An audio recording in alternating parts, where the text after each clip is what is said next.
O meu percurso foi iniciado nas letras. Eu fiz a minha graduação em grego clássico. Durante a minha graduação, eu fiz iniciação científica no Museu de Arqueologia e Etnologia, no MAI, com a professora Raiganush Sarrian. Depois da minha iniciação científica aqui, eu fiz o mestrado também no MAI, também sob orientação da professora Raiganush Sarrian. A experiência no MAI, ela é fundamental para a minha formação como pesquisadora, como investigadora. A professora Raiganush Sarrian sempre me ensinou a pesquisar a fundo, nunca superficialmente. Então, eu acho que eu levei isso para o doutorado e o que eu tentei fazer foi uma arqueologia do sentido de monstro e também da noção de monstro. E no doutorado eu voltei para as letras, fazendo o doutorado sob a orientação do professor Christian Werner. Eu tive uma bolsa CAPES na modalidade PDSE para esse doutorado sanduíche, esses 6 meses que eu passei em Oxford. Eu tive acesso ao acervo da Bodleian, que é uma das maiores bibliotecas do mundo, o que foi essencial para a pesquisa, porque nesse material foi que eu consegui, de fato, verificar que não se produzia muito sobre monstros, porque nem mesmo lá tem muita coisa sobre o assunto. Então, isso também foi uma dificuldade enorme no início, porque eu queria uma definição para ver se essa definição se encaixava nessas criaturas que eu encontrava nesses poemas. E como não encontrei essa definição, eu acabei investigando como é que essa poesia, na verdade, trata e define ou não essas criaturas. Tem uma coisa nos estudos culturais atualmente em relação ao monstro, que é tratar o monstro como uma criatura indefinível, como uma categoria indefinível. E o que eu proponho no meu doutorado é que não é exatamente uma categoria indefinível, mas ela é definida culturalmente. Essas criaturas nessa poesia, elas geralmente estão muito vinculadas ao mundo divino. A grande parte delas é imortal, por exemplo, que é uma característica dos deuses, né, nessa poesia. Então, elas estão estreitamente ligadas a esse mundo divino.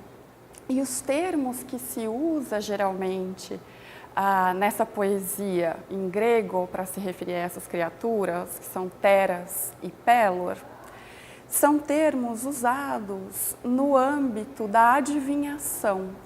Então, quando um adivinho recebe uma mensagem da divindade e vai interpretar essa mensagem para os mortais, essas palavras são usadas para designar aquilo que foi revelado pela divindade.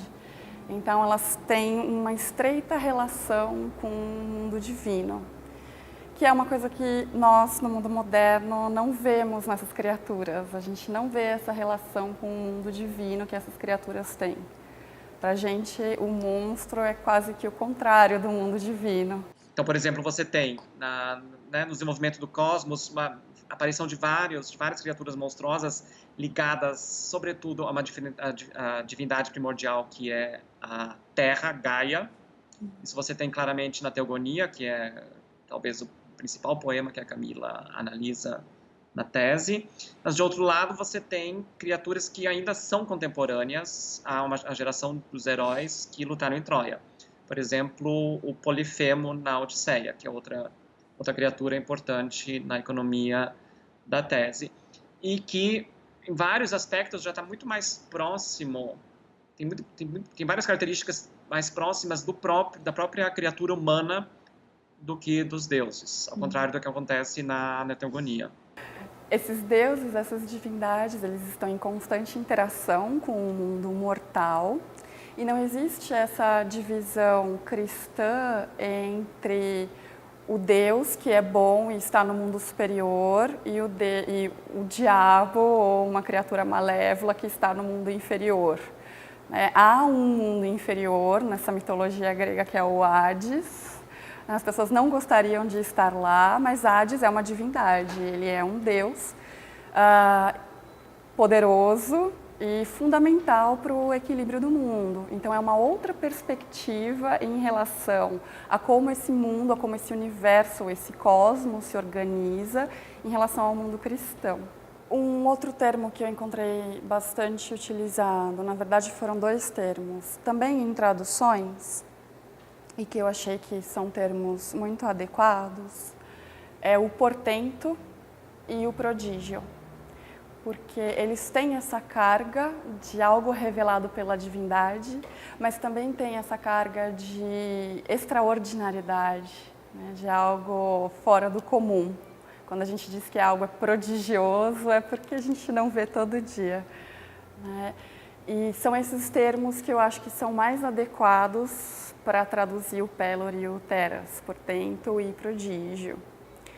Alguns tradutores também usam o termo enorme, colossal, como adjetivo, porque o Pelor tem uma forma adjetiva também. E o Pelor, em grande parte das vezes em que ele aparece, ele carrega também esse sentido de enormidade, mas essa enormidade também está ligada ao extraordinário, é uma coisa extraordinariamente grande. Tanto é que a forma adjetiva no feminino pelore é um adjetivo frequentemente atribuído à deusa Terra na teogonia, né? E a Terra, como deusa, evidentemente é enorme, né? Então eu acho que tanto o enorme quanto o prodigioso, mais o prodigioso e o portento ou portentoso são mais adequados do que o monstro, com toda essa carga pejorativa que o nosso monstro tem. Porque não necessariamente essas criaturas e esses termos tinham essa carga pejorativa nesses poemas. No mundo romano, por exemplo, que como o grego é um mundo que tem a adivinhação como uma prática religiosa, muitas vezes o nascimento de uma criança com deformidade ou um animal com algum tipo de deformidade, ele é visto como uma mensagem enviada por uma divindade. E aí o adivinho vai interpretar essa mensagem. O Aristóteles, ele vai desmistificar essa noção de que esses nascimentos, eles não são uma mensagem enviada por uma divindade, eles são simplesmente alguma coisa que aconteceu na natureza. Algum desvio aconteceu no curso natural das coisas. Então ele vai perceber, e ele usa o termo teras, ele vai julgar esse teras como um desvio da natureza. Então, há uma desmistificação da noção de teras, né, ou do que a gente chamaria de monstro, que não é, na verdade, uma mensagem enviada pela divindade, mas um simples desvio no curso da natureza. E isso só vai ser retomado depois do mundo greco-romano, isso só vai ser retomado com o Renascimento e com as obras do Renascimento.